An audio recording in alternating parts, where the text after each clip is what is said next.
Isang mapagpalang araw po sa inyong lahat, mga mahal kong tagapakinig. Muli isang karangalan na samahan kayo sa isa na namang paglalakbay ng puso. Narito na naman tayo upang buksan ang isang kwentong kinuha natin mula sa mga pahina ng buhay. Sabi nila, ang pinakamatinding kalaban daw ng isang tao ay ang pag-iisa. Ang katahimikan na masyadong malalim. Paano kung ang katahimikang iyon, ang lungkot na bumabalot sa bawat sulok ng iyong pagkatao, ang siyang magtulak sa iyo sa isang desisyon na babago sa lahat? Sa isang pagkakamaling hindi mo inaasahan, ngunit nangyari dahil ang puso mo ay nangangailangan ng sandalan. Ito ang kwento ni Dalisay at ang naging lason ng katahimikan sa kanilang buhay. Ang huling alikabok mula sa papalayong bus ay matagal nang humupa. Ngunit si Dalisay Reyes ay nanatiling nakatayo sa gilid ng kalsada. Mahigpit ang hawak niya sa laylayan ng kanyang bestida. Tila doon kumukuha ng lakas upang huwag bumagsak. Ilang minuto pa lang ang nakakalipas mula nang yakapin niya ang asawang si Amihan.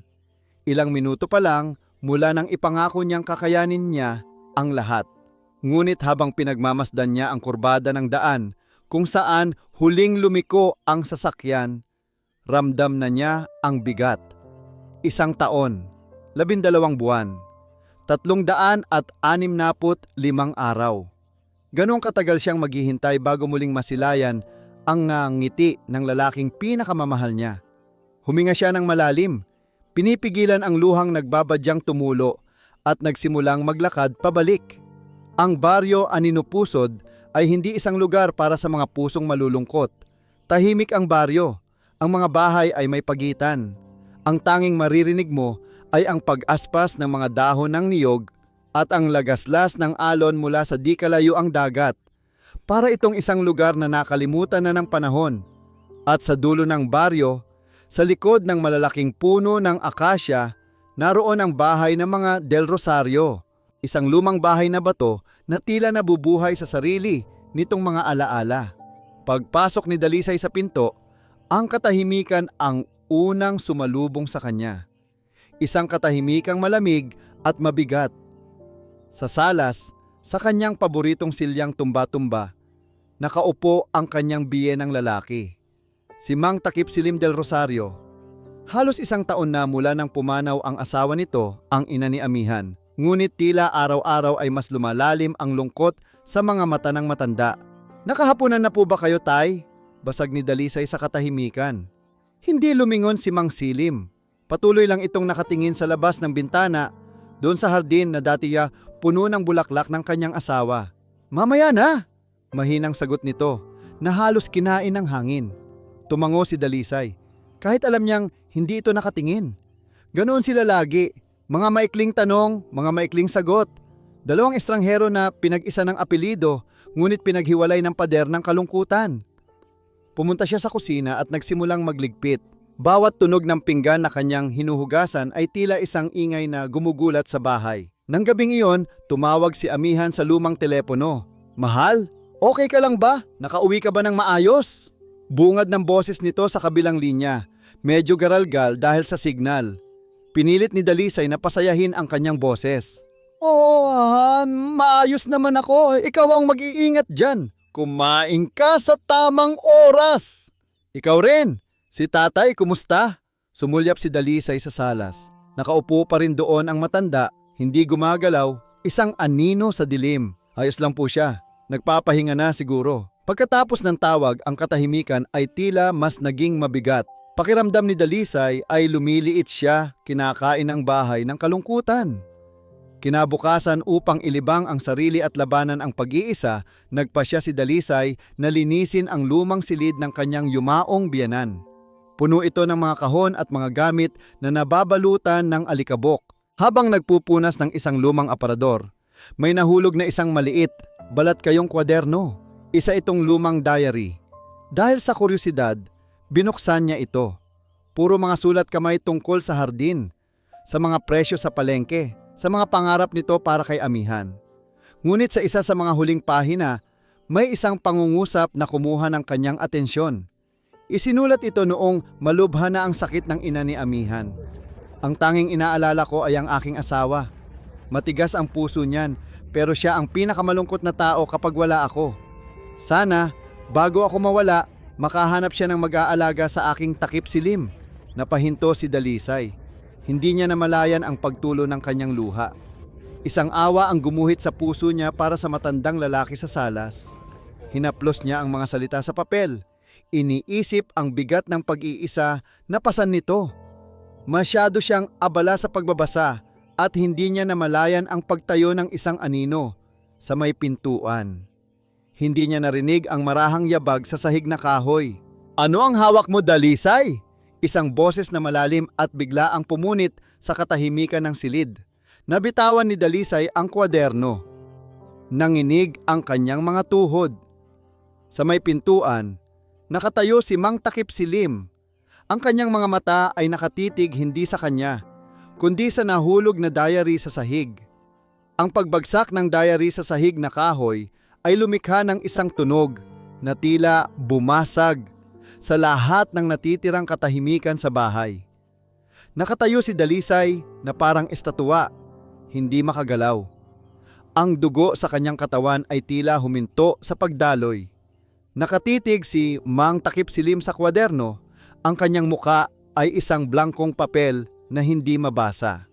Pasensya na po, tay," nanginginig na sabi ni Dalisay. At mabilis na yumuko upang damputin ang diary. "Nag-aayos lang po ako ng gamit. Hindi ko po sinasadyang..." Hindi niya natapos ang sasabihin.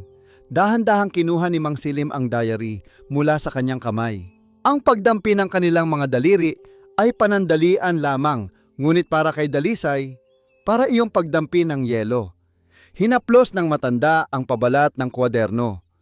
Walang galit sa kanyang mga mata. Sa halip, isang bagong patong ng kalungkutan ang bumalot dito.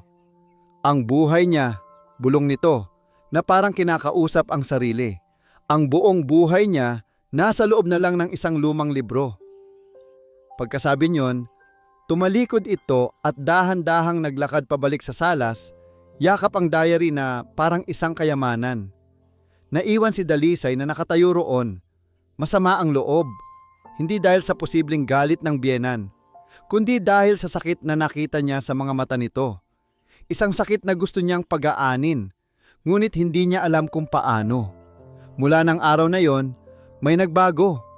Ang katahimikan ay naroon pa rin, ngunit hindi na ito kasing lamig ng dati. Isang hapon, habang nagkakape mag-isa si Mang Silim sa beranda, naglakas loob si Dalisay na dalhan ito ng isa pang tasa. Inilapag niya ito sa maliit na mesa sa tabi nito. Akmang aalis na siya nang magsalita ang matanda. "Umupo ka muna." Yun lang, isang maikling utos. Ngunit para kay Dalisay, iyon ang unang pagkakataon na inalok siya nito na manatili. Umupo siya sa kabilang upuan. Walang nagsalita. Sabay nilang pinanood ang dahan-dahang paglubog ng araw. Sa unang pagkakataon, ang katahimikan sa pagitan nila ay hindi na pader, kundi isang espasyo na kaya na nilang pagsaluhan. Kinabukasan, nilagnat si Mang Silim. Nag-alala si Dalisay. Pinagluto niya ito ng mainit na lugaw at dinala sa silid nito. "Tay, kumain na po kayo para makainom kayo ng gamot," sabi niya habang inilalapag ang mangkok. Nakahiga lang ang matanda, tila mahina. "Salamat, anak." Hinawakan ni Dalisay ang noo nito upang tingnan kung mainit pa. Sa sandaling dumampi ang likod ng kanyang palad sa balat ng matanda, pareho silang natigilan. Ramdam niya ang init ng lagnat, ngunit may iba pa. Isang kuryenteng hindi niya maintindihan. Nagkatinginan sila. Sa mga mata ni Mang Silim, may nakita si Dalisay na hindi pa niya nakikita dati. Isang bagay na malambot, isang bagay na nangungulila. Agad niyang binawi ang kanyang kamay. Sige po, tay, magpahinga na po kayo."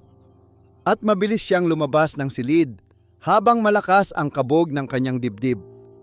Nang gumaling si Mang Silim pagkalipas ng ilang araw, mas lalo itong naging malapit sa kanya.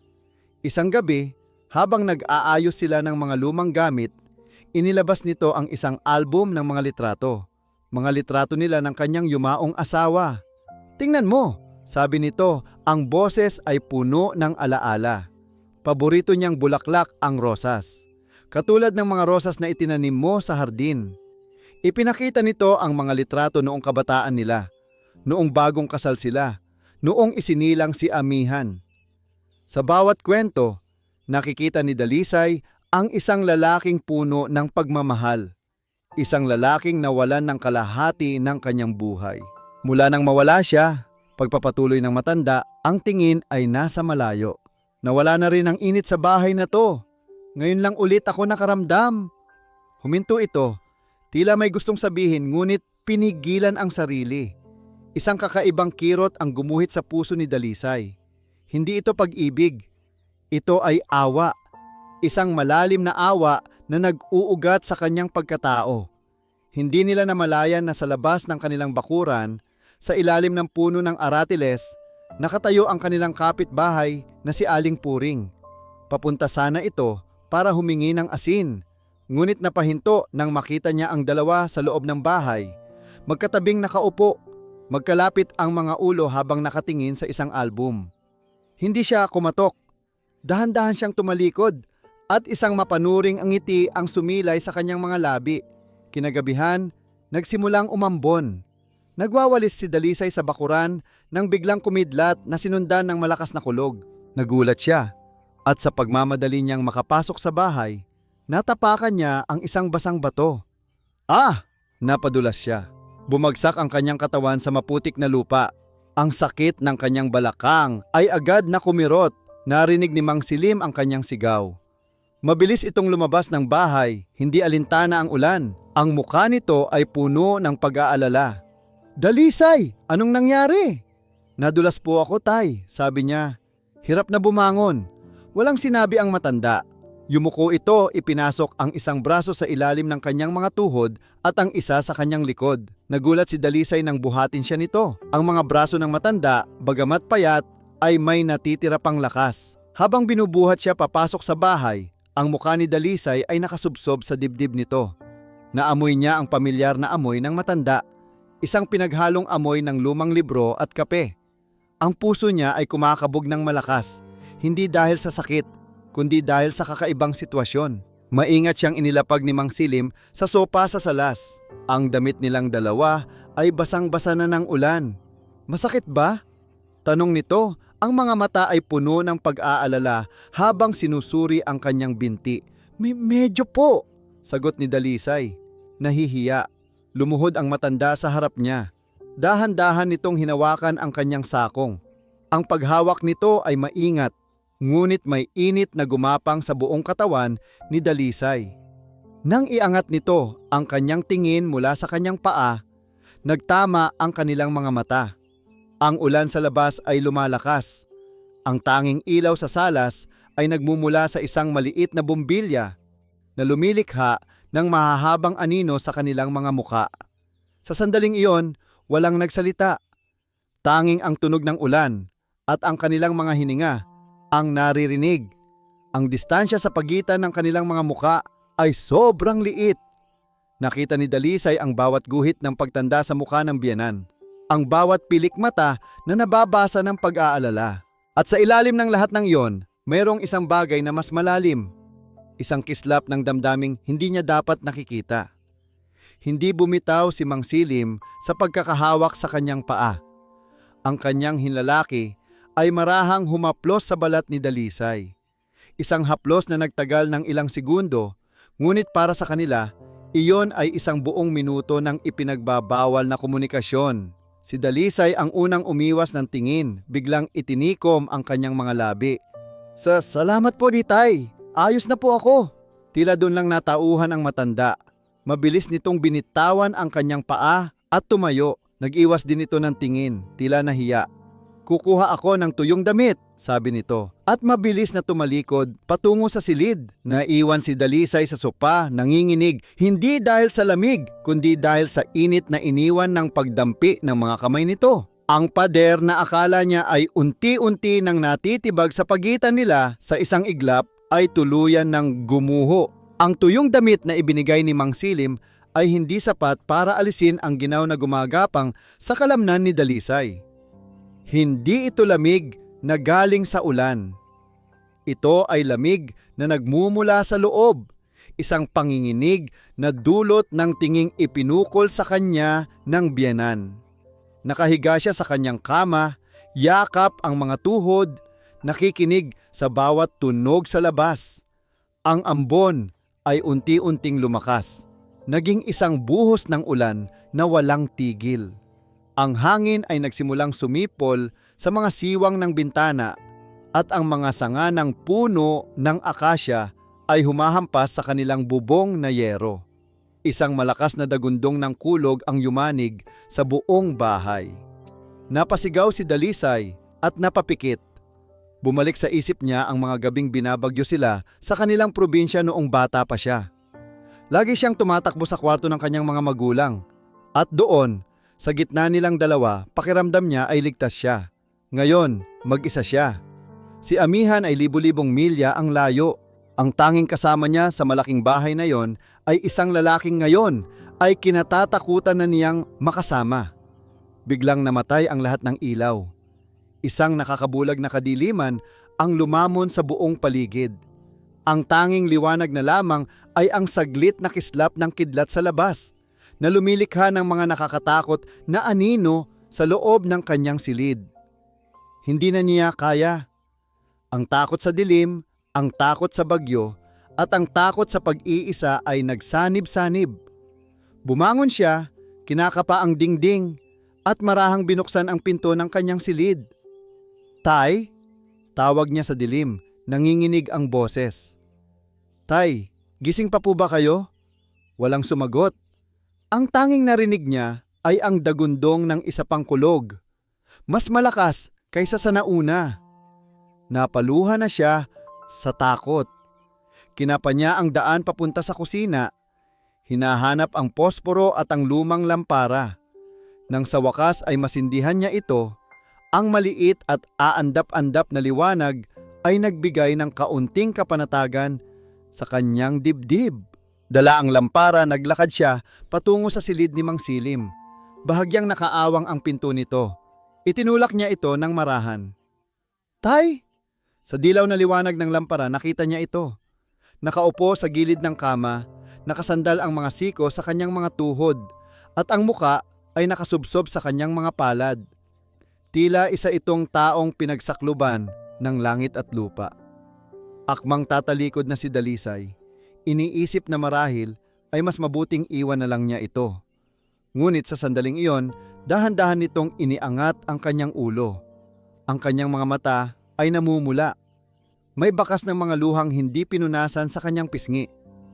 "Natatakot ka ba?" tanong nito. Ang boses ay paos.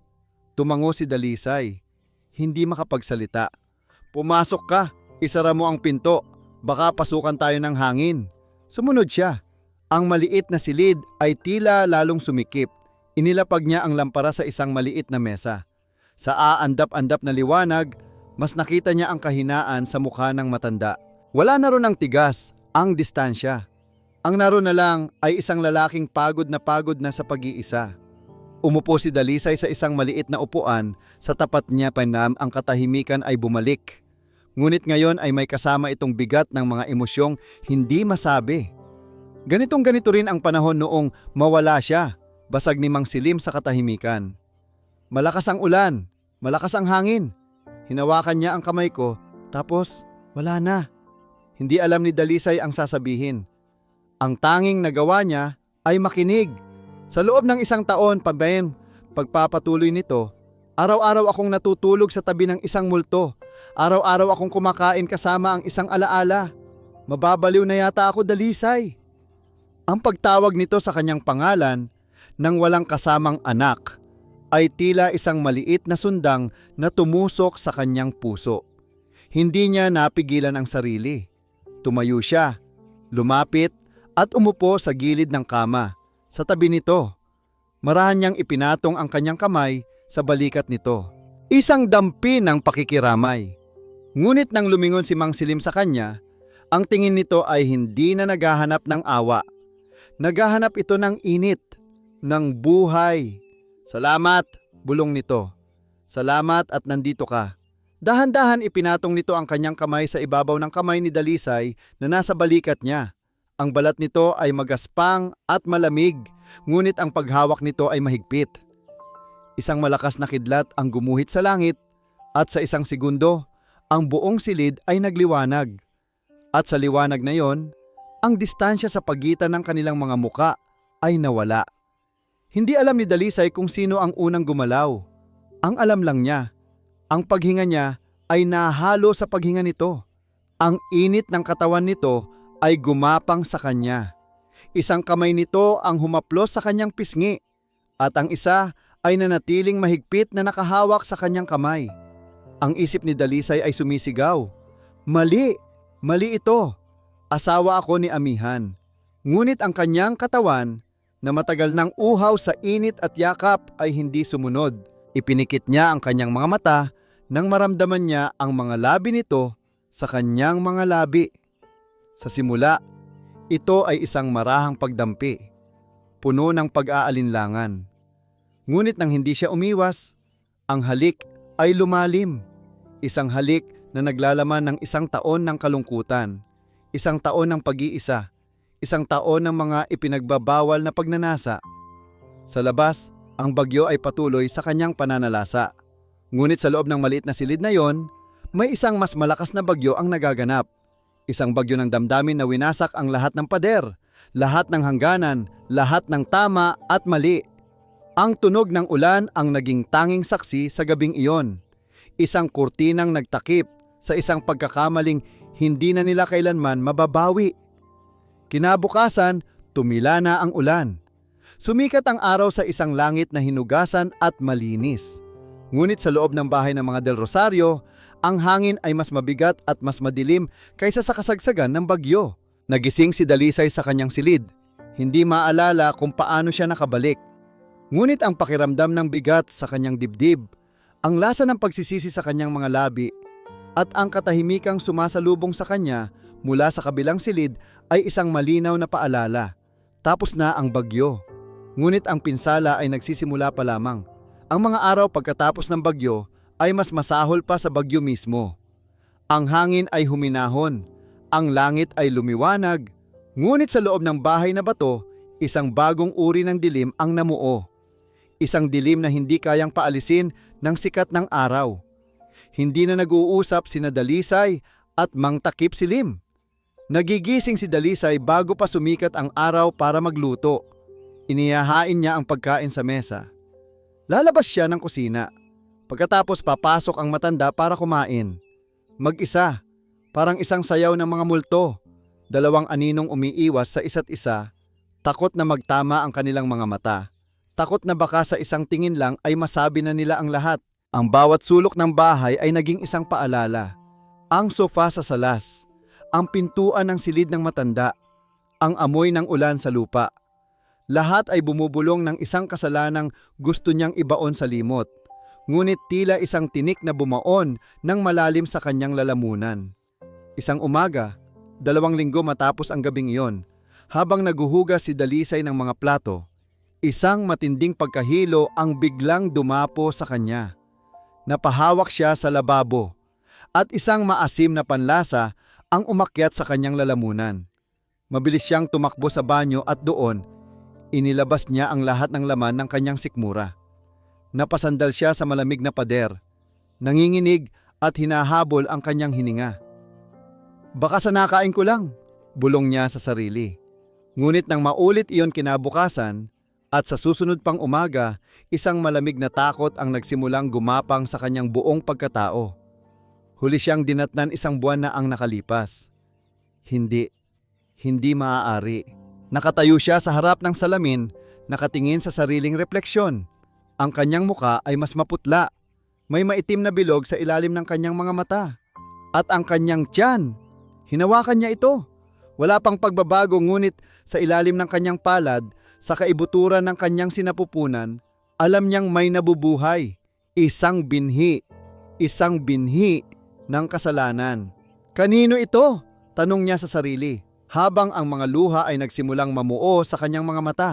Kaninong kasalanan ang dinadala ko? Nang hapong yon, nakita siya ni Mang Silim na nakaupo sa beranda, tulala. Lumapit ito at nag-alok ng 1 tasang salabat. Inumin mo ito, Sabi nito, ang boses ay marahan. Baka nilalamig ka. Nang makita ni Dalisay ang tasa, ang amoy ng luya ay muling nagpabaliktad sa kanyang sikmura. Itinakip niya ang kanyang bibig at tumakbo papasok sa bahay. Naiwan si Mang Silim na nakatayo roon. Hawak ang tasa at sa kanyang mga mata. Ang pag-aalala ay dahan-dahang napalitan ng isang masakit na pagkaunawa. Alam na niya. Kinabukasan, sinadya ni Dalisay na pumunta sa kabilang bayan para mamalengke para makaiwas sa mga matang mapanuri sa kanilang baryo. Ngunit tila sinusundan siya ng tadhana. Sa pila ng isda, isang pamilyar na boses ang tumawag sa kanya. Dalisay! Aba, nandito ka pala! Si Aling Puring. Nakangiti ito ng malapad, ngunit ang mga mata nito ay tila isang scanner na sinusuri ang bawat pulgada ng kanyang pagkatao. Aling Puring! Pilit ang ngiting sagot ni Dalisay. Namumutla ka yata, Hija, sabi nito. Lumapit pa ng kaunti. May sakit ka ba? O baka naman naglilihi ka? Ang tanong ay sinabi ng pabiro, ngunit tumama ito kay Dalisay na parang isang sampal. Nanigas ang kanyang katawan. Hindi po, mabilis niyang sagot. Napuyat lang po siguro, tumawa si Aling Puring. Ganun ba? Akala ko naman ay may maganda ng balita para kay Amihan. Nako, siguradong matutuwa iyon. Hindi na nagsalita si Dalisay. Mabilis niyang binayaran ang kanyang pinamili at nagmamadaling umalis. Ramdam na ramdam ang titig ni Aling Puring sa kanyang likuran. Pag-uwi niya, ang bigat sa kanyang dibdib ay halos hindi na niya makaya. At para lalong dagdagan ang parusa, pagdating ng gabi, tumunog ang telepono. Si Amihan. Mahal, kumusta? May sorpresa ako sa'yo. Masayang boses nito sa kabilang linya. Ano yon, Han? Mukhang mapapaaga ang uwi ko. May bonus ang kumpanya. Baka makakuha pa ako ng isang buwang bakasyon pagkatapos ng 6 na buwan. Makakauwi ako. Parang binuhusan ng nagyayelong tubig si Dalisay. Ang balitang dapat sana ay pinakamasayang maririnig niya ay naging isang hatol. Talaga? Yun lang ang lumabas sa kanyang bibig. Hindi ka ba masaya? Magkikita na tayo ulit. Miss na kita, mahal. Miss na miss ko nang mayakap ka at ang magiging anak natin. Sa huling mga salitang yon, tuluyan nang bumigay si Dalisay. Humahagulgol siya ng walang tunog habang nakatakip ang kamay sa bibig. Mahal, umiiyak ka ba? Sa tuwa yan, no? No? Oo, sa tuwa. Pagsisinungaling niya. Pagkatapos ng tawag, napaupo siya sa sahig. 6 na buwan. Paano niya itatago ang isang sikretong lumalaki sa loob ng kanyang sinapupunan? Kinabukasan, pinilit niyang bumalik sa normal. Nagpunta siya sa palengke ng kanilang baryo, iniisip na kung aakto siyang normal, maniniwala ang mundo na normal ang lahat. Ngunit habang namimili siya ng gulay, muli siyang nakaramdam ng pagkahilo. Ang mga boses sa paligid niya ay humina. Ang mga kulay ay naghalo-halo. Ang huli niyang nakita ay ang nag-aalalang mukha ng tindera bago lamunin ng dilim ang kanyang paningin. Nang imulat niya ang kanyang mga mata, nakahiga siya sa isang papag sa gilid ng palengke. Nakapalibot sa kanya ang ilang mga usisero. At sa gitna nilang lahat, narinig niya ang malakas at malinaw na boses ni Aling Puring na tila isang tagapagbalita ng kanyang kapahamakan. Buntis nga! Sinabi ko na sa inyo! Tulungan ninyo ang buntis! Ang balitang pagkahimatay ni Dalisay sa palengke ay kumalat sa baryo Aninupusod nang mas mabilis pa sa apoy sa tuyong damuhan. Bawat bibig ay may kanya-kanyang bersyon. Ngunit iisa lang ang konklusyon. Buntis ang asawa ni Amihan. Para sa karamihan, ito ay isang masayang balita, isang biyaya. Ngunit para kay Dalisay at Mang Takip Silim, ito ay isang bombang nagbibilang ng mga araw bago sumabog. Sa loob ng bahay na bato, ang katahimikan ay naging isang uri ng parusa. Hindi na sila makatingin sa isa't isa. Ang bawat isa ay bilanggo sa sarili-sarili nilang selda ng pagsisisi at takot. Isang hapon, 1 linggo matapos ang insidente sa palengke, habang naghahain si Dalisay ng tanghalian, isang malakas na katok ang gumambala sa kanila. Nagkatinginan sila ni Mang Silim. Parehong may pagtataka. Sino ang bibisita sa oras na yon? Marahan siyang naglakad papunta sa pinto. Sino po yan? Walang sumagot. Sa halip, ang pinto ay dahan-dahang bumukas. At doon, Nakatayo sa ilalim ng sikat ng araw na may malapad na ngiti at isang malaking maleta sa tabi ay si Amihan. "Sorpresa!" Masayang sabi nito. Nakabukas ang mga braso na handang yumakap. Ang kutsarang hawak ni Dalisay ay nahulog mula sa kanyang nanginginig na kamay. Lumikha ng isang matunog na kalansing sa sahig. Ang kanyang muka ay nawalan ng kulay. Ang kanyang puso ay tumigil sa pagtibok. Hindi ito maaari. Sabi niya, 6 na buwan pa. "Paanong? Mahal, hindi ka ba masaya na makita ako?" Tanong ni Amihan. Ang nangiti ay bahagyang nawala nang makita ang reaksyon ng asawa. Si Mang Silim ang unang nakabawi ng ulirat. Amihan? Anak! Bakit? Bakit ngayon?" "Pinayagan na po ako ng maaga, tay. Binigyan ako ng special leave. Hindi na ako makapaghintay na umuwi." Pumasok si Amihan sa loob. Ang kanyang mga mata ay nagpapalipat-lipat sa pagitan ng kanyang asawa at ama. Ramdam niya agad. May mali. Ang hangin sa loob ng bahay ay mabigat, hindi ito ang masayang pagsalubong na inaasahan niya. Yumakap siya kay Dalisay. Ang katawan ng kanyang asawa ay nanigas sa kanyang mga bisig. Hindi ito ang Dalisay na sabik. Hindi ito ang Dalisay na nangungulila. "May problema ba?" tanong niya, bumubulong sa taingan nito. Umiling si Dalisay, pilit nang ngumiti. Wala. Nagulat lang ako. Halika, kumain muna tayo." Ang dapat sanang masayang salu-salo ng pagbabalik ay naging isang tahimik na pagtitipon.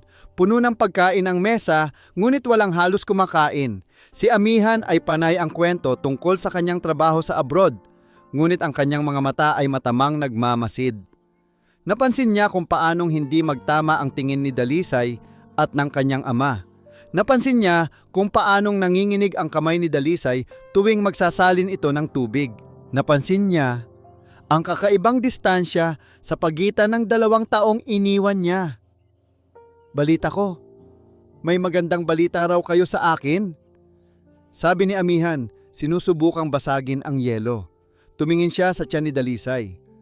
"Totoo ba ang sabi-sabi sa baryo?" Tumango si Dalisay, hindi makatingin ng diretsyo. Isang malapad na ngiti ang muling sumilay sa labi ni Amihan. Tumayo siya at niyakap ang asawa. "Ito na ang pinakamasayang araw ng buhay ko. Magiging tatay na ako." Niyakap niya ito ng mahigpit. Ngunit sa ilalim ng kanyang palad, sa likod ni Dalisay, naramdaman niya ang paninigas ng mga buto nito. Hindi ito yakap ng kagalakan. Ito ay yakap ng isang taong nagtatago. Nang gabing iyon, sa kanilang silid, sinubukan ni Amihan na maging malambing. Niyakap niya si Dalisay mula sa likuran habang nakahiga sila. "Miss na misses kita," bulong ni Mia. "Miss na rin kita," sagot ni Dalisay, ngunit ang kanyang boses ay walang buhay, parang isang linyang kinabisa. Naramdaman ni Amihan na tila may pader na humaharang sa pagitan nila. Isang pader na hindi niya nakikita, ngunit nararamdaman niya ang lamig. Kinabukasan, sinubukan niyang huwag pansinin ang masamang kutob. Naglibot siya sa baryo, nakipagkwentuhan sa mga dating kaibigan. Ngunit saan man siya magpunta, may mga matang sumusunod sa kanya, may mga bulungang humihinto kapag siya ay dumarating. Pag-uwi niya ng hapon, naabutan niyang nag-aayos si Dalisay ng mga lumang gamit sa isang baul. Ang iyong mga damit pambata ni Amihan. "Inihahanda mo na para sa junior ko, nakangiting sabi ni Amihan. Ngumiti lang si Dalisay. Sa pagmamadali niyang isara ang baul, hindi niya namalayan na may isang maliit na bagay na nahulog mula sa mga tupi ng damit at gumulong sa ilalim ng kama. Nang gabing iyon, hindi makatulog si Amihan. Ang lahat ng maliliit na detalye, ang mga tingin, ang katahimikan, ang mga pilit ng ngiti ay bumabagabag sa kanya. Bumangon siya para uminom ng tubig. Sa kanyang pagbalik, nasagi ng kanyang paa ang isang bagay sa ilalim ng kama. Yumuko siya para pulutin ito. Isang maliit, balat kayong kwaderno. Ang diary ni Dalisay. Naupo siya sa gilid ng kama. Ang buong bahay ay tahimik. Hawak niya sa kanyang mga kamay ang isang bagay na maaaring magbigay sa kanya ng kasagutan o maaaring tuluyang sumira sa kanya. Ang kanyang yate maning, ang kanyang mga daliri ay nanginginig. Ang kanyang puso ay kumakarera. Sa isang iglap, ang pag-ibig at pananabik ay napalitan ng isang malamig na pagdududa. Hindi niya ugaling manghimasok. Ngunit ang amihan na umalis ay hindi na ang amihan na bumalik. Ang isang taon sa ibang bansa, ang pag-iisa ay nagtanim sa kanya ng butil ng takot. Takot na baka sa kanyang pagkawala, may mga bagay na nagbago. Binuksan niya ang diary. Ang mga unang pahina ay puno ng pangungulila para sa kanya. Mga kwento tungkol sa araw-araw na gawain. Mga pangarap nila para sa hinaharap. Nabuhayan siya ng loob. Ngunit habang nagpapatuloy siya sa pagbabasa, ang tono ng mga salita ay nagsimulang magbago. Hindi na ako nag-iisa sa lungkot. Si tatay pala, mas malalim pa ang balon ng pag-iisa. Paano ko siya aalisin doon? Isang gabi, umulan. Ang dilim ay nakakatakot. Ngunit ang mas nakakatakot ay ang tingin niya. Isang tingin na hindi ko dapat nakita. Huminto si amihan sa pagbabasa. Ang kanyang paghinga ay bumigat. Ang mga salita ay malabo. Walang direktang pag-amin. Ngunit sapat na para sindihan ang apoy ng hinala sa kanyang dibdib. Itiniklop niya ang diary, maingat na ibinalik sa ilalim ng kama at humiga sa tabi ni Dalisay. Hindi niya ito ginising. Nakahiga lang siya roon. Sa dilim, dilat ang mga mata, nakikinig sa mahimbing na paghinga ng babaeng akala niya ay kilalang kilala niya. Sa sandaling iyon, sa tabi mismo ng kanyang asawa, naramdaman ni amihan ang tunay na kahulugan ng pag-iisa. Ang mga sumunod na araw ay naging isang laro ng pagkukunwari. Si amihan ay ngumingiti, nagbibiro, at umaaktong isang masayang asawang malapit ng maging ama. Ngunit sa likod ng kanyang mga mata, isang bagyo ng hinala ang namumuo. Bawat kilos ni Dalisay, bawat salita ni Mang Silim ay isa ng ebidensya sa isang kasong binubuo niya sa kanyang isipan. Pinagmamasdan niya sila. Kapag naghahain ng kape si Dalisay para sa matanda, tinitingnan niya kung magtatagal ba ang pagdampi ng kanilang mga kamay. Kapag nag-uusap sila, pinakikinggan niya kung may kakaiba ba sa tono ng kanilang mga boses. Wala siyang makitang klaro. Walang halikan. Walang yakapan. Ang mayroon lang ay isang makapal na pader ng pag-iwas. Isang pag-iingat na sa mata ng isang inosente ay maaaring paggalang. Ngunit sa mata ng isang nagdududa, ito ay pagtatakip. Isang umaga, sinabi ni amihan na lilinisin niya ang lumang bodega sa likod bahay. "Wag na, ako na lang," alok ni Dalisay. "Hindi, mahal. Magpahinga ka lang." "Bawal sa'yo ang mapagod," sagot ni amihan, na may ngiting hindi umaabot sa kanyang mga mata. Sa loob ng maalikabok na bodega, sa gitna ng mga lumang kasangkapan at mga kahon ng nakaraan, hindi paglilinis ang sadya niya. May hinahanap siya. At natagpuan niya ito sa isang lumang kahon ng mga gamit niya noong kolehiyo. Isang maliit na security camera, hindi mas malaki sa isang posporo, na dati niyang ginagamit para sa mga proyekto niya sa engineering. Gumagana pa. Ang plano ay nabuo sa kanyang isip. Isang plano na kinasusuklaman niya, ngunit alam niyang kailangan niyang gawin para mapanatag ang kanyang sarili o para kumpirmahin ang kabaliwang unti-unting sumisira sa kanya. Kinahapunan, nang si Dalisay ay namamalengke at si Mang Silim ay nagpapahinga sa kanyang silid, ikinabit niya ang kamera. Pinili niya ang perpektong lugar, sa isang maliit na siwang sa tuktok ng isang lumang aparador sa pasilyo. Ang lente nito ay nakatutok sa daan na nag-uugnay sa kanilang silid ni Dalisay at sa silid ng kanyang ama. Kitang-kita ang parehong pinto. Pagkatapos, bumalik siya sa sala, umupo at nagbasa ng dyaryo na para bang walang nangyari. Ngunit ang bawat salita sa pahayagan ay lumalabo. Ang tanging malinaw sa kanyang isip ay ang maliit na matang nagmamasid sa dilim ng pasilyo. Nang gabing iyon, normal ang lahat. Naghapunan sila, nagkwentuhan ng kaunti, maagang pumasok sa kani-kanilang silid. Nakahiga si amihan sa tabi ni Dalisay. Ngunit ang kanyang isip ay nasa teleponong hawak niya sa ilalim ng kumot. Nakakonekta ito sa live feed ng kamera. Ang screen ay madilim at malabo. Tanging ang kaunting liwanag mula sa bintana sa dulo ng pasilyo ang nagbibigay ng hugis sa mga anino. Oras ang lumipas, walang nangyari. Nagsimulang isipin ni amihan na baka nga nababaliw lang siya. Baka ang lahat ay produkto lang ng kanyang pagod at pangungulila. Akmang papatayin na niya ang telepono nang bumukas ang pinto ng kanilang silid. Dahan-dahan, walang ingay. Si Dalisay. Tumayo ito at sa liwanag na nagmumula sa buwan, nakita ni amihan ang kanyang anino sa screen. Naglakad ito papunta sa kusina.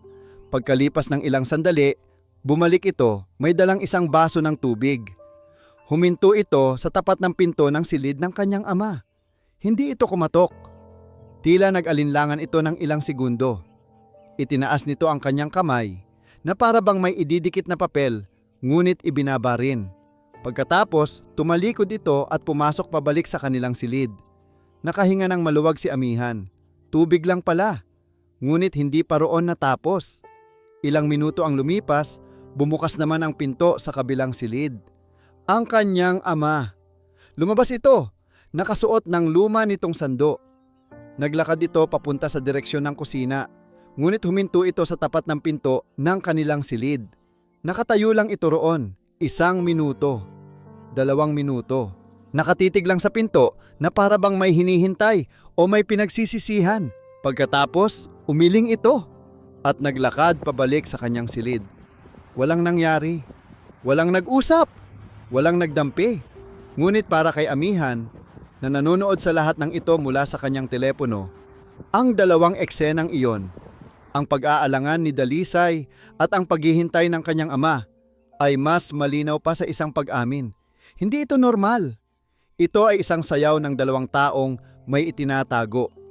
Isang lihim na ritual na ginagawa nila sa dilim, sa pag-aakalang walang sino mang nakakakita. Itinigil niya ang recording. Ang kanyang mga kamay ay nanginginig sa galit. Hindi na ito hinala. Ito ay katotohanan. At kailangan niyang malaman kung hanggang saan ang lalim ng katotohanang iyon. Hindi na nakatulog si amihan ng gabing iyon. Nakahiga siyang nakatalikod kay Dalisay. Ngunit ang bawat paghinga nito ay parang isang insulto. Ang bawat paggalaw nito ay parang isang kasinungalingan. Ang video ay paulit-ulit na tumatakbo sa kanyang isipan. Isang silent film na sumisira sa bawat natitirang piraso ng kanyang tiwala. Kinabukasan, ibang amihan ang gumising. Wala na ang mga pilit na ngiti. Wala na ang mga biro. Ang pumalit ay isang malamig na distansya, isang titig na matalim at mapanuri. Ramdam ni Dalisay ang pagbabago. May problema ba, Han? Tanong niya, habang nag-aalmusal sila. Tiningnan siya ni amihan ng diretso sa mata. Wala. Bakit? May dapat ba akong malaman? Natigilan si Dalisay. Mabilis siyang umiwas ng tingin at umiling. Ang sagot na yon, ang pag-iwas na iyon, ang lalong nagpakumbinsi kay amihan. Kailangan niya ng isang ebidensyang hindi kayang pasinungalingan. Isang hatol na hindi maikakaila. Kailangan niya ang hatol ng dugo. Ang plano ay maselan. Kailangan niyang maging maingat. Kinahapunan, habang nagsusuklay si Dalisay sa harap ng salamin sa kanilang silid, pumasok si amihan. Lumapit siya mula sa likuran nito. Hinawakan ang mahaba nitong buhok. Ang ganda pa rin ng buhok mo, sabi niya. Ang boses ay walang emosyon. Napangiti si Dalisay, tila natutuwa sa biglaang atensyon. Bolero ka pa rin. Sa isang mabilis ngunit maingat na kilos, habang hinahaplos ang buhok nito, kumuha siya ng ilang hibla mula sa suklay na nasa ibabaw ng tokador. Itinikom niya ito sa kanyang palad. Magpapahinga lang ako, sabi niya at lumabas ng silid. Sa banyo, maingat niyang ibinalot ang mga hibla ng buhok sa isang maliit na piraso ng tissue at ibinulsa ito. Isa na lang ang kulang, ang sa kanyang ama. Mas mahirap iyon, nag-isip siya. Kinagabihan, nakita niyang nagbabasa ng libro ang kanyang ama sa beranda. Nilapitan niya ito. Tay, pagod na po yata ang mga mata ninyo. Ako na po ang magmamasahe sa inyo. Nagulat si Mang Silim sa alok ng anak, ngunit pumayag din. Salamat anak. Habang minamasahe ni amihan ang balikat ng ama, napansin niya ang mga kuko nito sa kamay. Ang hahaba na po ng kuko ninyo, tay, sabi niya. Gugupitin ko po, baka makasugat pa kayo. Walang kamalay-malay, Inilahad ng matanda ang kanyang kamay. Kumuha si amihan ng nail cutter. Isa-isa niyang ginupit ang mga kuko nito. At sa halip na itapon ang mga pinagputulan, palihim niya itong inilagay sa isa pang tissue sa kanyang bulsa. Mayroon na siyang kailangan. Kinabukasan, maaga siyang nagpaalam. "Saan ka pupunta?" tanong ni Dalisay, may bakas ng pag-aalala sa kanyang boses. "Sa syudad, may aasikasuhin lang ako sa mga dokumento ko." Pagsisinungaling niya. "Baka gabihin ako ng uwi." Hinalikan niya ito sa noo. Isang halik na malamig, walang pagmamahal, isang halik ng pamamaalam. Sumakay siya ng bus papuntang syudad. Hindi siya mapakali sa kanyang upuan. Ang bawat kilometrong nilalakbay ng bus ay parang isang hakbang palapit sa isang bangin. Alam niyang pagkatapos ng araw na ito, wala nang magiging pareho. Sa syudad, hinanap niya ang isang pribadong laboratorio. Isang lugar kung saan hindi kailangan ng maraming tanong. "Paternity test po," sabi niya sa babae sa reception. "Sino po ang mga subject?" Nag-alinlangan siya. "Pwede po bang between grandfather and unborn grandchild?" Tumaas ang kilay ng babae, ngunit tumango rin. "Yes, it's possible through a non-invasive prenatal paternity test. We'll need a blood sample from the mother or other DNA samples." "May dala akong samples," sabi ni amihan at inilabas ang 2 balot ng tissue. Buhok ng ina at kuko ng lolo. Pinuno niya ang mga form gamit ang peking pangalan. Nagbayad siya ng malaking halaga para sa rush processing. "Kailan ko po makukuha ang resulta?" 3 to 5 working days, sir." "Hindi ba pwedeng mas mabilis?" "Kahit magkano?" "Babayaran ko." Desperado ang kanyang boses. Tiningnan siya ng babae na tila nakakaintindi. "I'll see what I can do. Tawagan ka na lang namin. Anong number mo?" Ibinigay niya ang kanyang numero. Sa kanyang pag-uwi, pakiramdam ni amihan ay isa siyang kriminal. Isang taong naghukay ng sarili niyang libingan. Ngunit wala nang atrasan.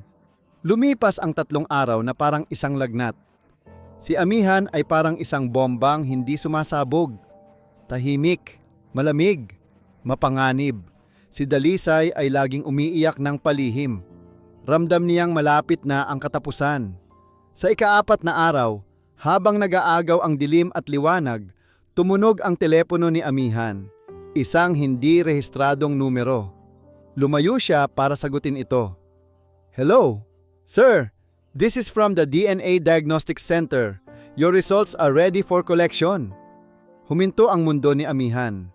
Ang tanging naririnig niya ay ang malakas na pagkabog ng sarili niyang puso. "Okay," sabi niya. Ang boses ay tuyo. "Pupunta na ako." Hindi na nagpaalam si amihan. Pagkababa ng telepono, kinuha lang niya ang susi ng motorsiklo at umalis. Ang ugong ng makina na papalayo ay tila isang babala. Isang huling tunog bago ang perpektong katahimikan ng isang sakuna.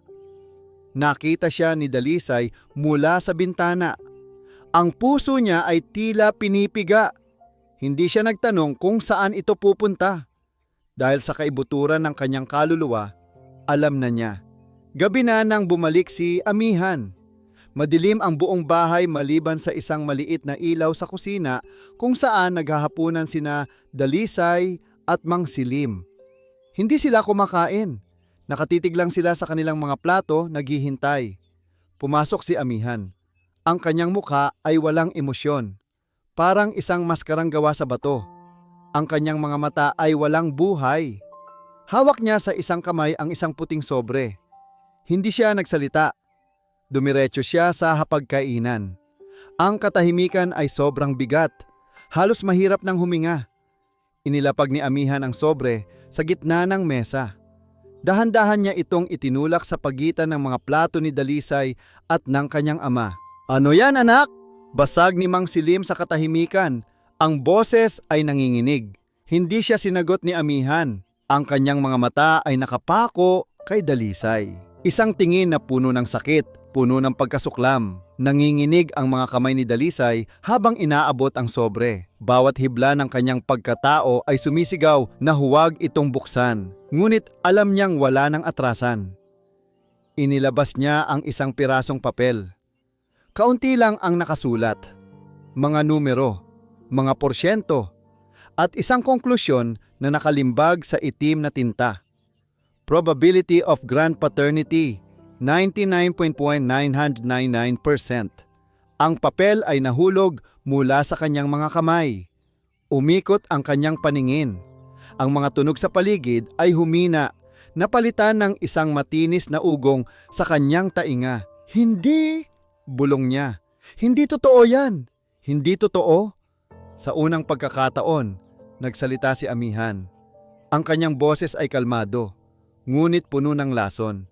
Isang nakakakilabot na kalmado. Alin ang hindi totoo, Dalisay? Ang papel na yan? O ang 9 na buwan ng kasinungalingan ninyo sa akin? Tumingin siya sa kanyang ama. At ikaw, Tay, ang ama na iginagalang ko.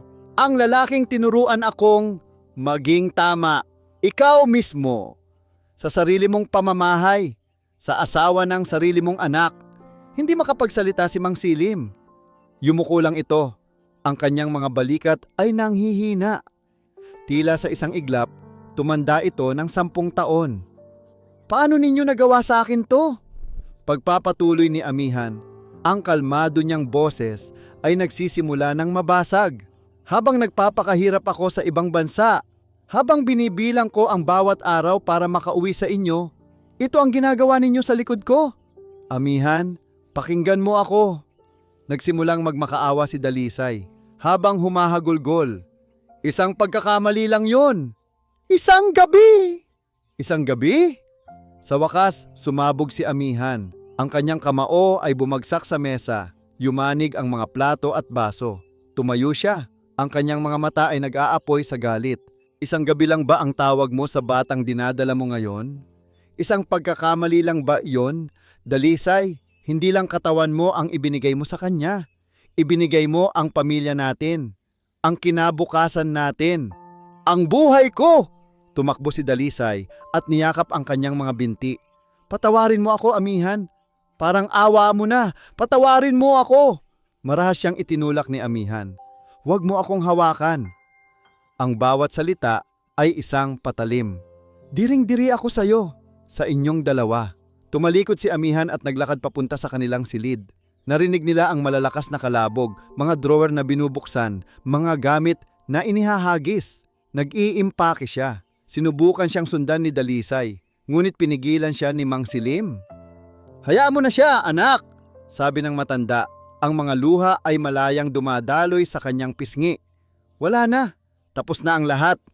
Pagkalipas ng ilang minuto, lumabas si Amihan. Bit-bit ang kanyang maleta. Hindi na niya tiningnan si Dalisay. Ang kanyang tingin ay ibinigay niya sa kanyang ama. Sana pala, sabi ni Amihan, ang boses ay basag na. Sana pala hindi na lang ako umuwi. Sana namatay na lang ako doon. Para hindi ko na nakita kung paano ninyo pinatay ang pamilyang ito. Naglakad siya palabas ng pinto. Sa kanyang pag-alis, hindi niya ito isinara. Hinayaan niya itong nakabukas.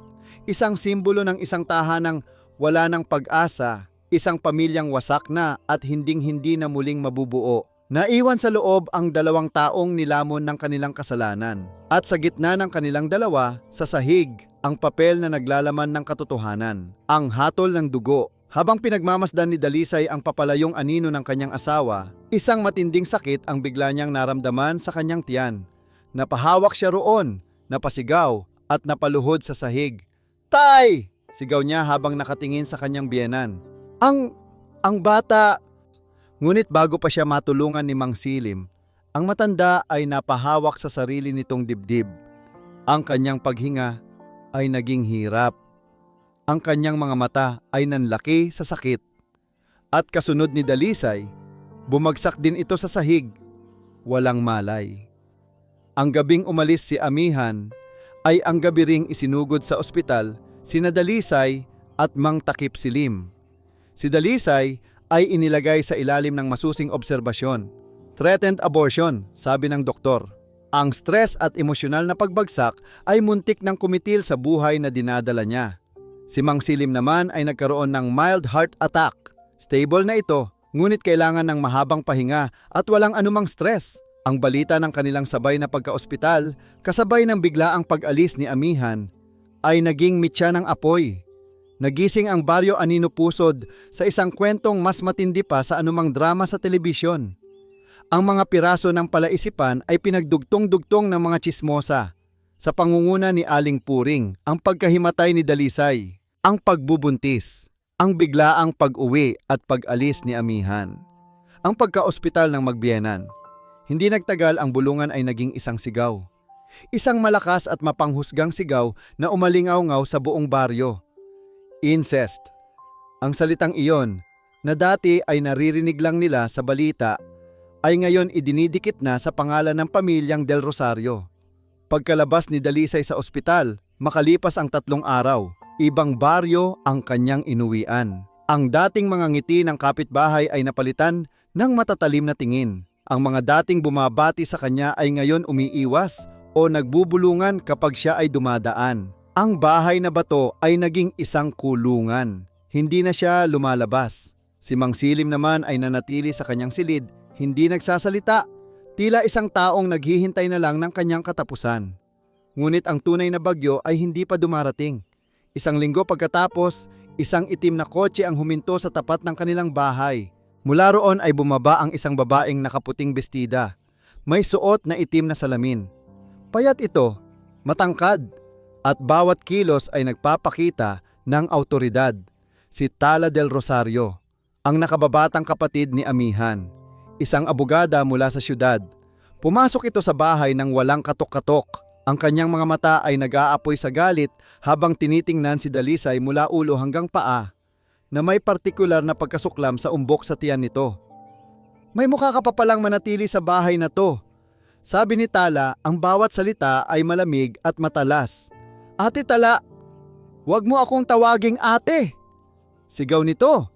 Wala akong kapatid na isang haliparot at lalong wala akong hipag na pumapatol sa sarili niyang biyenan. Ang mga salita ay tumama kay Dalisay na parang sampal. Umalis ka sa bahay na to. Ngayon din. Pero buntis ako. Saan ako pupunta? Pagmamakaawa ni Dalisay. Tumawa si Tala, isang tawang walang kagalakan. Wala akong pakialam. Ipalaglag mo man yang kahihiyan na yan sa tiyan mo, wala akong pakialam. Ang gusto ko lang, lumayas ka sa pamamahay ng pamilya ko. Mula sa kanyang silid, narinig ni Mang Silim ang sigawan. Dahan-dahan siyang lumabas. Ang kanyang katawan ay mahina pa. Tala anak, tama na. Hinarap ni Tala ang ama. Tama na, Tay! Kayo ang dapat kong sinasabihan niyan. Kayo! Anong pumasok sa isip ninyo? Sa lahat ng babae sa mundo, bakit ang asawa pa ng anak ninyo? Hindi na ba kayo nahiya sa alaala ni inay? Walang naisagot si Mang Silim. Ang kahihiyan sa kanyang muka ay sapat ng sagot. Walang awa si Tala. Lumapit ito kay Dalisay at marahas na hinawakan ang braso nito. Sinabi kong umalis ka! Kinaladkad niya si Dalisay palabas ng bahay. Ang mga kapitbahay sa pangunguna ni Aling Puring ay nasa labas na, nanonood sa eskandalo. Ibinagsak ni Tala ang isang maliit na bag na may lamang ilang damit ni Dalisay sa kanyang paanan. Huwag na huwag ka nang babalik dito. Mula ngayon, hindi ka na isang Del Rosario. Isa ka na lang mantsa sa pangalan ng pamilya namin na kailangan naming burahin. Tumalikod si Tala at isinara ang pinto ng malakas. Naiwan si Dalisay sa labas, sa ilalim ng tingin ng buong baryo. Ang kanyang mga luha ay walang tigil sa pag-agos. Ang kanyang tiyan ay kumikirot. Ang kanyang mundo ay gumuho. Wala siyang pamilya. Wala siyang tahanan. Wala siyang pera. Ang tanging mayroon siya ay ang kahihiyan na kanyang pasan at ang buhay sa loob ng kanyang sinapupunan na siyang dahilan at bunga ng lahat ng kanyang pagdurusa. Naglakad siya palayo, walang direksyon. Bawat hakbang ay isang pagsubok. Naririnig niya ang mga bulungan sa kanyang likuran. Hayop, makasalanan. Saan kaya pupulutin yan? Nakarating siya sa sakayan ng bus. May kaunti siyang perang natira sa kanyang bulsa. Sapat lang para sa isang pamasahe papunta sa isang lugar na hindi niya alam. Sumakay siya sa unang bus na huminto. Umupo siya sa may bintana. Habang papalayo ang bus sa baryo Aninupusod, ang lugar na minsan niyang tinawag na tahanan, isang matinding sakit ang bigla niyang naramdaman. Isang matalas na kirot sa kanyang puson. Napahawak siya sa kanyang tiyan. Napapikit siya sa sakak Meki Kit. May mainit na likidong dumaloy sa kanyang mga binti. Diyos ko! Ang anak ko! Bulong niya habang ang kanyang paningin ay unti-unting nagdilim. Nagising si Dalisay sa amoy ng alkohol at gamot. Puti ang lahat sa kanyang paligid. Ang kisame, ang kumot, ang mga dingding. Nasa isang maliit na pampublikong pagamutan siya sa isang bayang hindi niya kilala. Ang una niyang ginawa ay kapain ang kanyang tiyan. Nandoon pa rin ang umbok. Bahagya itong matigas at kumikirot, ngunit nandoon pa rin. Huminga siya ng maluwag at kasabay noon ang pag-agos ng kanyang mga luha. Isang nurse ang pumasok. Gising ka na pala, Ineng, sabi nito. Huwag ka munang masyadong gumalaw. Maselan ang pagbubuntis mo.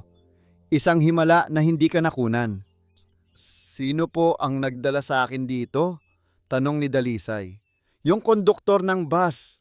Mabuti na lang at dinala ka agad dito. Wala ka bang kamag-anak na pwedeng tawagan? Kailangan mo nang magbabantay sa'yo. Umiling si Dalisay. Wala po, nag-iisa na lang po ako. Ang mga salitang iyon ay mas masakit pa sa kirot sa kanyang tiyan. Nag-iisa na lang siya. Sa baryo Anino Pusod, pagkatapos paalisin si Dalisay, hindi mapakali si Mang Takip Silim. Ang mga sigaw ni Tala, ang pag-iyak ni Dalisay, ang mga mapanghusgang mata ng mga kapitbahay, lahat ay umuulit sa kanyang isipan.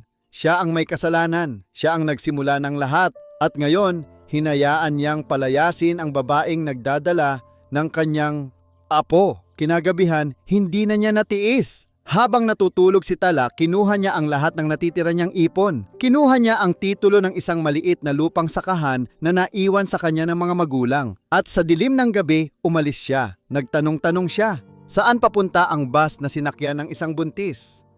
Bawat terminal, bawat bayan pinupuntahan niya. Nagpakita siya ng lumang litrato ni Dalisay sa mga dispatcher, sa mga tindera, sa mga tricycle driver. Nakita niyo po ba ang manugang ko? Awa ang nakikita niya sa mata ng mga tao. Ang iba ay umiiling lang. Makalipas ang 2 araw ng walang tigil na paghahanap, halos mawalan na siya ng pag-asa. Napaupo siya sa isang bangketa, pagod, gutom, at basang-basa ng pawis. Para saan pa ito? Bulong niya sa sarili. Siguro ito na ang parusa ko. Akmang tatayo na siya para sumuko nang may isang matandang nagtitinda ng sigarilyo ang lumapit sa kanya. Tay, yang nasa litrato ba? Yan ba yung buntis na isinugod sa health center kahapon? Biglang nabuhayan ng pag-asa si Mang Silim. Saan po? Saan pong health center? Itinuro ng matanda ang daan. Halos takbuhin na ni Mang Silim ang distansya. At doon, sa isang maliit at masikip na ward, natagpuan niya si Dalisay. Natutulog, maputla. Tila isang basag ng manika. Naupo siya sa isang upuang plastik sa tabi ng kama. Pinagmasdan niya ito ng matagal.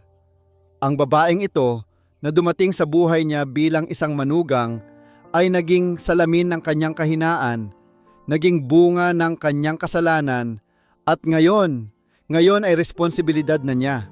Nang imulat ni Dalisay ang kanyang mga mata, ang unang mukhang nakita niya ay ang pagod at nag-aalalang mukha ng kanyang biyenan. Napaiyak siya. Titay! Walang sinabi si Mang Silim. Dahan-dahan nitong kinuha ang kamay ni Dalisay. Ang dating paghawak na puno ng pagnanasa ay wala na. Ang pumalit ay isang paghawak ng isang ama. Puno ng pagsisisi. Puno ng pangako. Patawarin mo ako, anak. Sabi nito, ang boses ay basag. Patawarin mo ako sa lahat. Nang makalabas si Dalisay sa ospital, hindi na sila bumalik sa baryo Anino Pusod. Ibinenta ni Mang Silim ang kanyang lupang sakahan sa pinakamababang halaga para lang magkaroon sila ng perang panimula. Umupa sila ng isang maliit na kwarto sa bayang iyon. Isang kwartong sapat lang para sa 2 tao at sa isang kasalanang pareho nilang dinadala. Nagbago ang lahat sa pagitan nila. Si Mang Silim ang nag-aasikaso kay Dalisay. Siya ang nagluluto, ang naglalaba, ang nag-aalalay dito sa bawat hakbang. Ang dating distansya ay napalitan ng isang tahimik na pag-aalaga.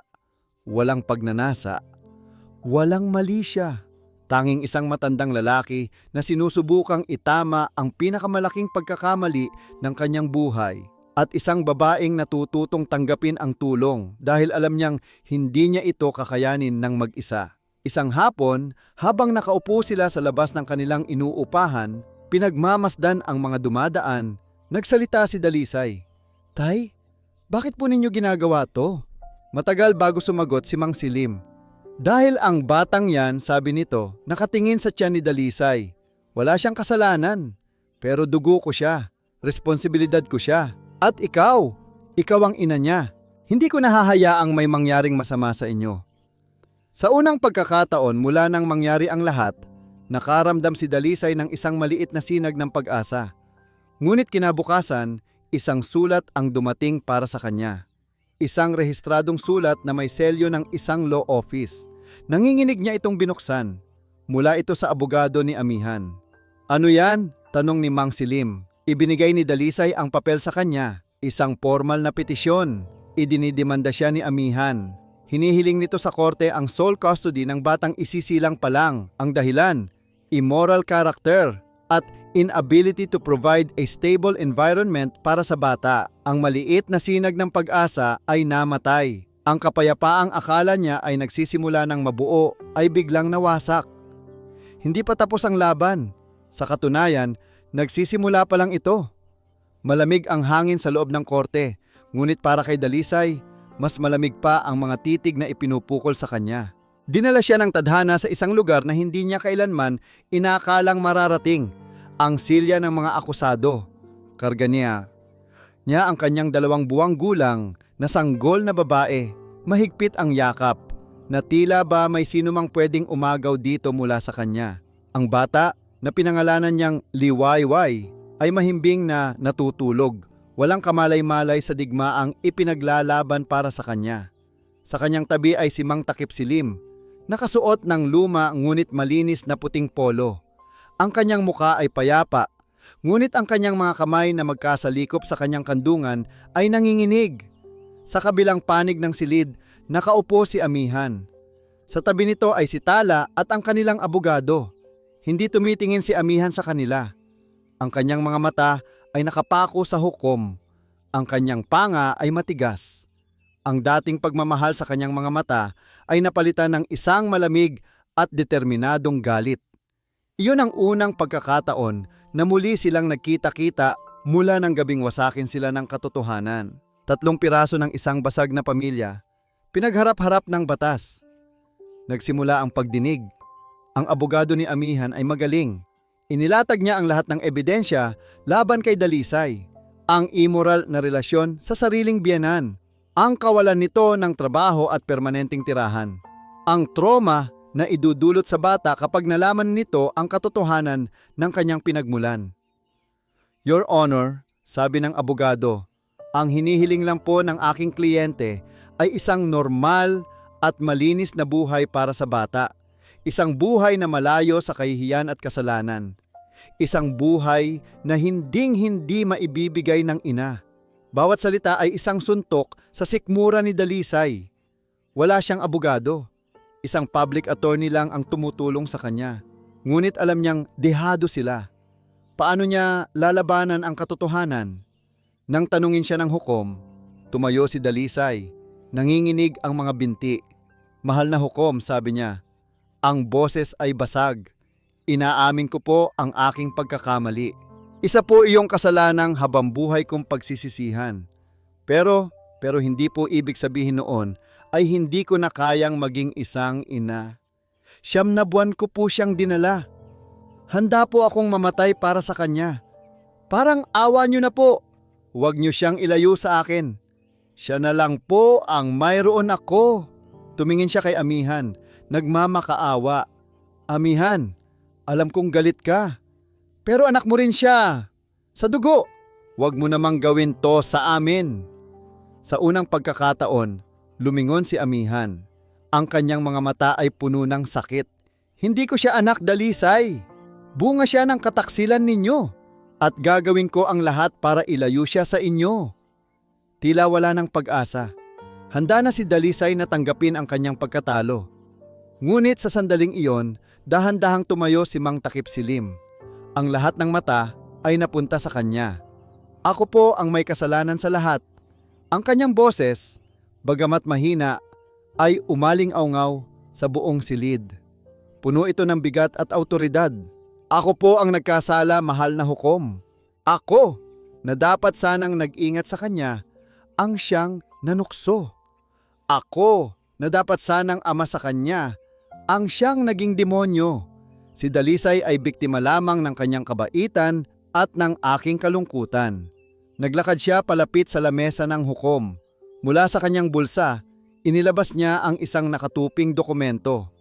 Hindi po ako narito para ipagtanggol ang aking sarili. Pagpapatuloy niya. Narito po ako para itama ang aking pagkakamali. Sa tanging paraan na alam ko, ibinigay niya ang dokumento sa hukom. Isa po yang kasulatan. Isang deed of voluntary surrender. Isinusuko ko po ang aking sarili sa batas para sa krimen ng incest by affinity. Handa po akong makulong. Handa akong pagbayaran ang kasalanan ko. Nagulat ang lahat, maging si Tala at ang abogado ni Amihan. At bilang bahagi ng aking pag-ako, dagdag pa niya, may isa pa pong kasulatan dyan, isang deed of donation. Isinasaling ko po ang lahat ng natitira kong ari-arian, ang bahay at lupa sa Aninupusod, sa pangalan ng apo ko, si Liwayway, para masiguro ang kanyang kinabukasan.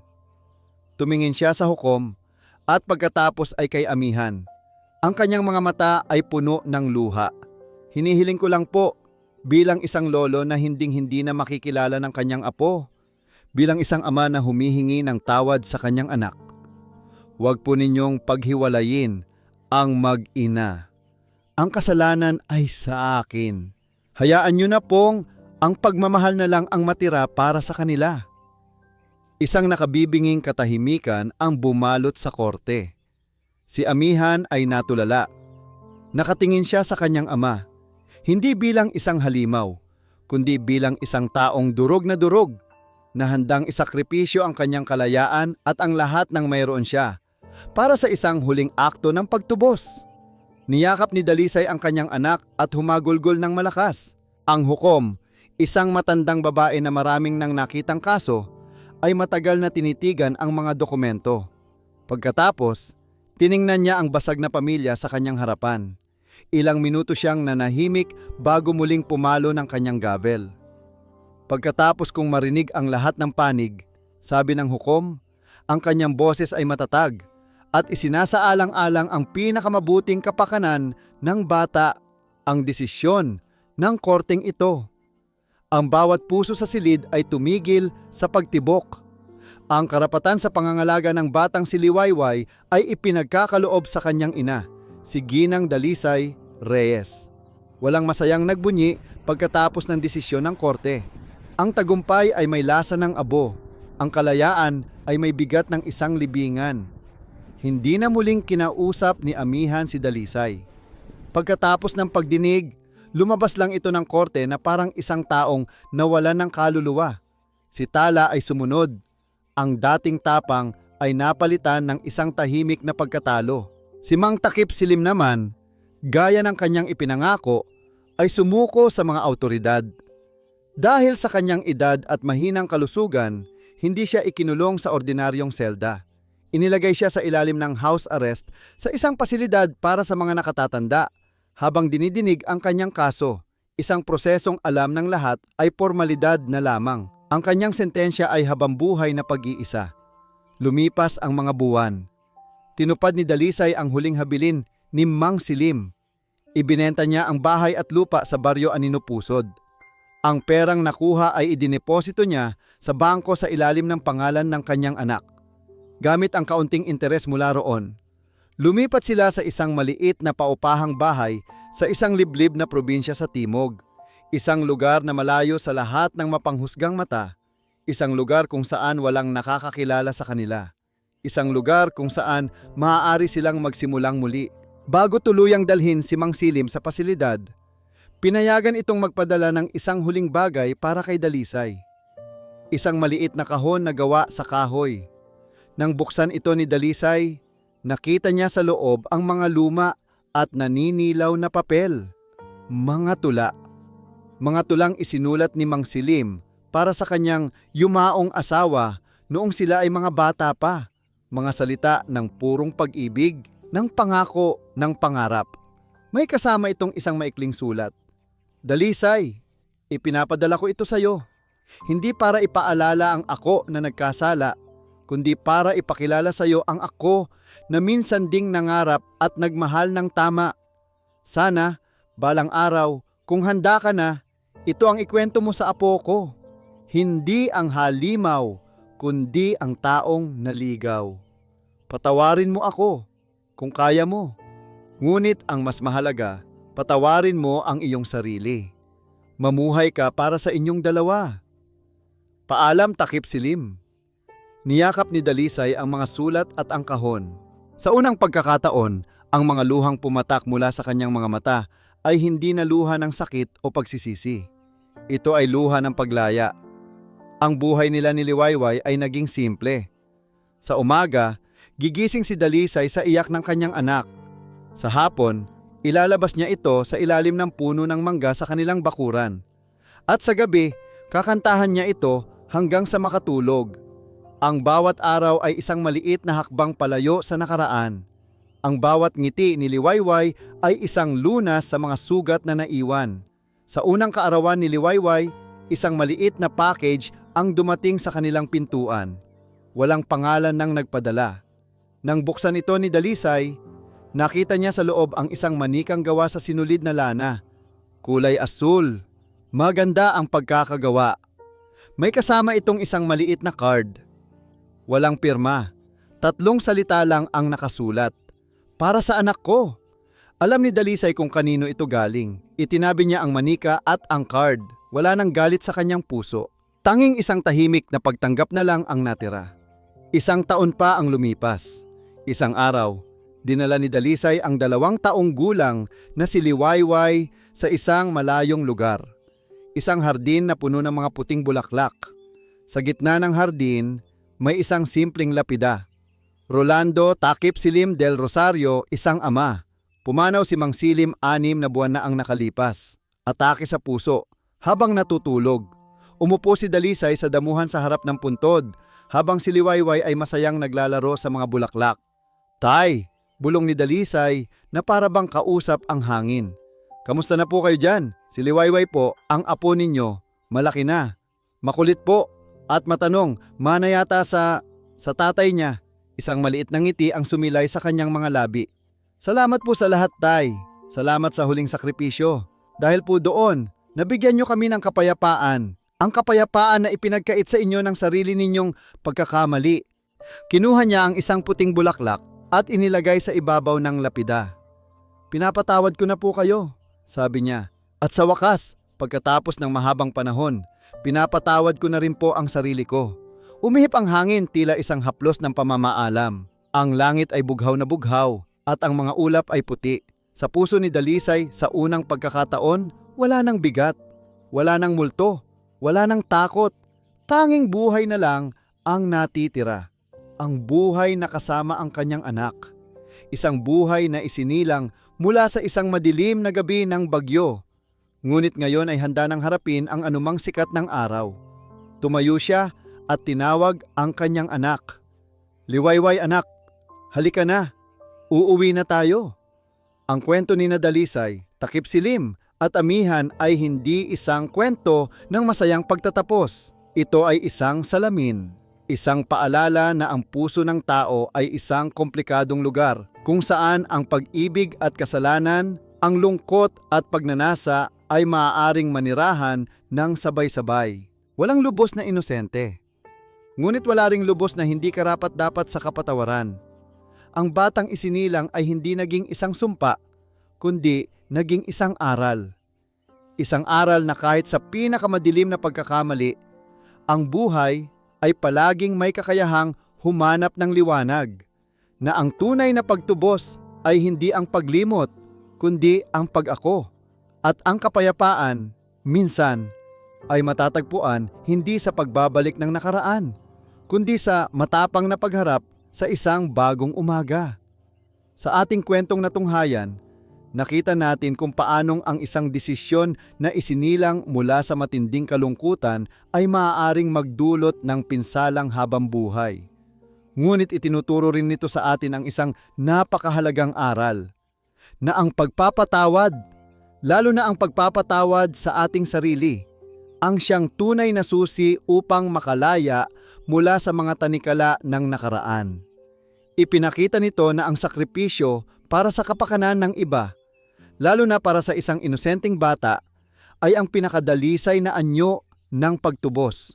Maraming salamat po sa inyong walang sawang pagsubaybay hanggang sa dulo ng kwento ni Dalisay, Amihan at Takip Silim. Sana po ay may napulot kayong aral at inspirasyon mula sa kanilang paglalakbay. Nais po naming marinig ang inyong mga saloobin. Ano po ang masasabi ninyo sa kwentong ito? At anong uri po ng mga kwento ang gusto ninyong marinig sa mga susunod nating upload? Huwag po kayong mahiyang mag-iwan ng komento sa ibaba. At syempre, kung nagustuhan ninyo ang kwentong ito, huwag po kayong mag-atubiling i-like, i-share ito sa inyong mga kaibigan at pamilya at pindutin na rin po ang subscribe button para lagi kayong updated sa mga susunod pa nating kwento. I-click nyo na rin po ang notification bell para kayo ang laging unang makarinig sa aming mga bagong upload. Hanggang sa muli, ako po ang inyong lingkod. Paalam!